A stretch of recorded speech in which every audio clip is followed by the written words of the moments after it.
Olá pessoal, bom dia, boa tarde, boa noite, boa madrugada. Muito obrigado por ter clicado aí no vídeo. É um prazer dividir esse momento com vocês, estudando e aprendendo um pouco mais aí do direito ambiental. Meus amigos, nós vamos entrar, minhas amigas, vamos entrar aqui no tema princípios. Nós vamos ter dois blocos de videoaulas, lembrando que eu estou fazendo um esforço para gravar aulas numa média de 50 minutos, divididos em partes em 5 partes, mais ou menos 10 minutos cada um, no intuito de que o conteúdo flua um pouco melhor para vocês, tá bom? Então esse é o intuito. Peço perdão se a gente acabar fugindo um pouquinho dessa métrica, mas se acontecer é sempre no intuito de trazer um pouco mais de qualidade ao nosso conteúdo, tá bom? Galera, vamos ter dois blocos sobre princípios e esse é o primeiro dos blocos sobre essas normas tão importantes. Eu peço que vocês lembrem, pessoal, desde o início, as aulas de introdução ao estudo de direito, quando a gente aprendeu que nós temos as normas jurídicas, normas jurídicas, e essas normas jurídicas elas vão subdividir em princípios e normas, ou regras, professor. Isso, regras.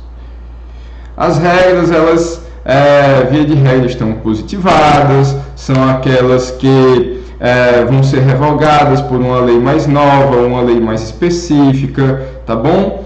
Os princípios são normas de cunho mais geral, via de regra mais principiológicos. Nós teremos princípios gerais do direito e se aplicam aí a praticamente todos os ordenamentos jurídicos, mas nós também temos aqueles princípios fundamentais de cada um dos nossos ordenamentos jurídicos mundo afora, e esses princípios fundamentais, eles serão sempre uma escolha política, um desenvolvimento daquela época. Princípio tem esse nome porque, via de regra, vai orientar na construção e na interpretação das regras, mas são normas e são tão importantes quanto aquilo que está positivado. Claro, existem princípios que estão positivados no nosso ordenamento, a gente vai encontrar vários, como por exemplo a própria dignidade da pessoa humana, que é um dos maiores princípios do nosso ordenamento jurídico brasileiro hoje, tá bom? Mas o direito ambiental também tem o seu arcabouço de princípios. E eu não posso deixar de dizer para vocês que o princípio mais importante para o direito ambiental é esse aqui, pessoal. Desenvolvimento sustentável.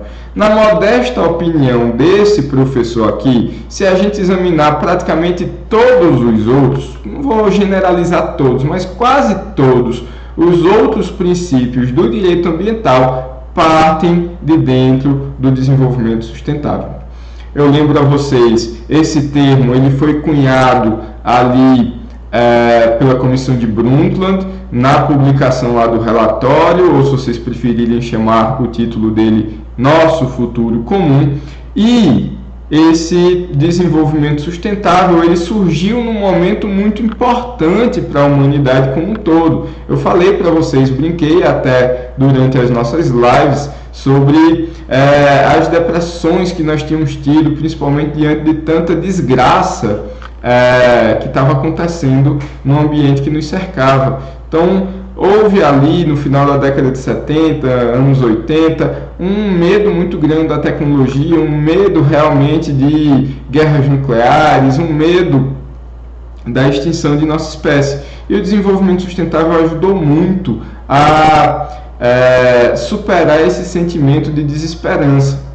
Acho que a grande vantagem do desenvolvimento sustentável foi colocar a mesma mesa para o diálogo aqueles que defendiam a economia acima de tudo, em outras palavras, como o Brasil utilizou o crescimento sujo, e aqueles que têm o intuito de defender o meio ambiente, propondo que nem fosse tanto ao mar, nem tanto à terra. Então, há a possibilidade de um comum acordo. Eu peço a vocês, meus amigos, eu acho que a grande maioria de vocês já cursou a disciplina de Direito, Desenvolvimento e Sustentabilidade. Inclusive o termo sustentabilidade foi cunhado já aí na primeira e segunda década do século presente, no intuito de tentar superar um pouco o desenvolvimento sustentável, que ficou um pouco desgastado. Mas para o direito ambiental, o desenvolvimento sustentável ainda é praticamente a nossa dignidade da pessoa humana. Então, eu peço que vocês tenham particular cuidado com esse princípio. Eu vou, inclusive, lembrar vocês que, basicamente, esse princípio ele vai se resumir naquele desenvolvimento que está amparado num tripé. Pensem a figura aí do tripé.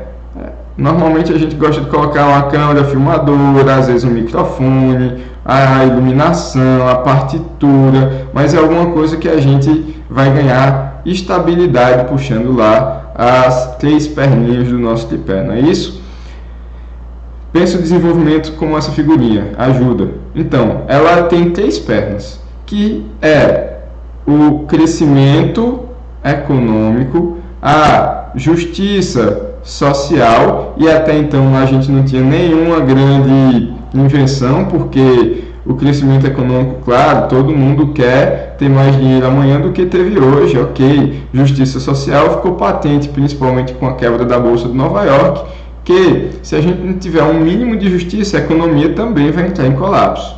E a grande sacada do desenvolvimento sustentável foi trazer para essa figurinha o equilíbrio ambiental. Vocês vão encontrar na doutrina também o chamado equilíbrio ecológico, mas eu vou utilizar as duas expressões como sinônimos, até porque ecologia representa uma parte do meio ambiente, mas cuida muito mais da natureza, e a gente viu aquelas dimensões de meio ambiente segundo o STF, que também englobam natureza, claro, não dá para cindir, são dimensões, não são partes que dá para separar, ok?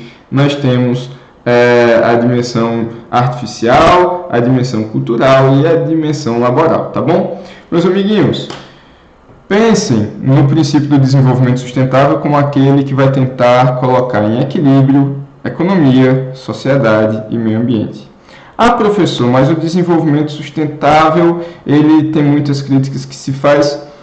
Tenta interpretar desenvolvimento sustentável. Claro, ele é um termo polissêmico. Nós temos mais de 290 conceitos cientificamente válidos de desenvolvimento sustentável. Mas eu peço a vocês que olhem pelo seguinte prisma. Imagine 2 amigos que vão ganhar na Mega Sena. Cada um deles apostaram lá na Mega Sena da virada. Cada um ganhou 100... Opa, professor, aqui tá 1000, tá? Cada um deles ganhou 100 milhões de reais. Os dois apostaram juntos. Cada um pagou a metade da aposta. Cada um deles entrou ali com 100 mil, com a metade, era 200 mil reais o prêmio, receberam aqui 100 milhões de reais. Então, imagine que o primeiro amigo, ele decidiu curtir a vida adoidado. Meus amigos, 100 milhões de reais parece impossível de gastar, mas gasta. Então, nosso amigo lá começou a comprar uma Ferrari para a mãe, uma Lamborghini para o pai, um helicóptero para a namorada, um iate, começou a fazer várias festas com gente rica, decidiu viajar para os pontos mais caros do mundo, passar vários dias por lá, e de repente ele saiu gastando tudo que tinha. Esqueceu que tinha que pagar imposto, tinha que pagar IPVA, tinha que pagar IPTU, e saiu gastando e pronto, acabou-se. O nosso outro amigo, em vez de gastar 1 milhão de reais, ele fez investimentos. Vamos supor que ele consegue ali um rendimento de 5% ao ano, tá bom? Um rendimento pode ser bem conservador, tá certo. 5% de 100 milhões vão ser 5 milhões de reais. Vamos colocar 6, só para facilitar a vida do professor. Vamos lá, 6 milhões de reais. 6 milhões de reais por mês. Por ano. 6 milhões de reais por ano. Isso dividido aqui, meus amigos, em 12 meses, vai dar algo em torno ali de 500 mil reais. 6% também não estou sendo muito um investidor muito arriscado, não. Um investimento ainda mais ou menos seguro. Claro, está difícil de achar, mas ele diversificou a carteira dele e ele não vive do capital. Ele está vivendo do rendimento. Todo mês cai lá 500 mil reais. Dá para viver, né? Esse nosso amigo aqui, fatalmente, em 1, 2, 3 anos, ele não vai ter condições de manter aquilo que ele adquiriu. Ele vai ter que vender aos poucos, ele vai perder, ele vai ter estragado muito dinheiro, destruído dinheiro mesmo, e a tendência é que ele acabe e volte para a pobreza. Esse daqui vai viver muito bem por muito tempo. O que acontece com isso? Que a gente já passou dos 10 minutos, professor. Qual é a moral da história? A moral da história é que o nosso planeta nos deu um capital natural, recursos. Além dos recursos, o que ele produz para nós, que são chamados serviços ambientais. Se estima, meus amigos, que se a gente fosse pagar para a natureza tudo que ela nos oferece de graça, como o ar e a água, se a gente pagasse para ela, o PIB da natureza, ele seria o equivalente ao PIB dos Estados Unidos, mais o da China, o PIB de 2018, multiplicado por 10. É o fraco? Em um ano. Tá bom? A gente não teria como pagar para a natureza o que ela faz pela gente. Ela está dando de graça.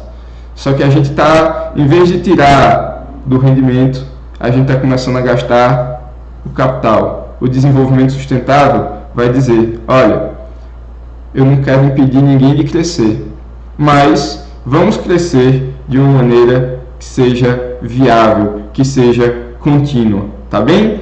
Meus amigos, o princípio do desenvolvimento sustentável ele não foi nomeado na Constituição de 1988, mas ela está presente lá, no artigo 170 caput. Eu peço que vocês façam a leitura na casa de vocês.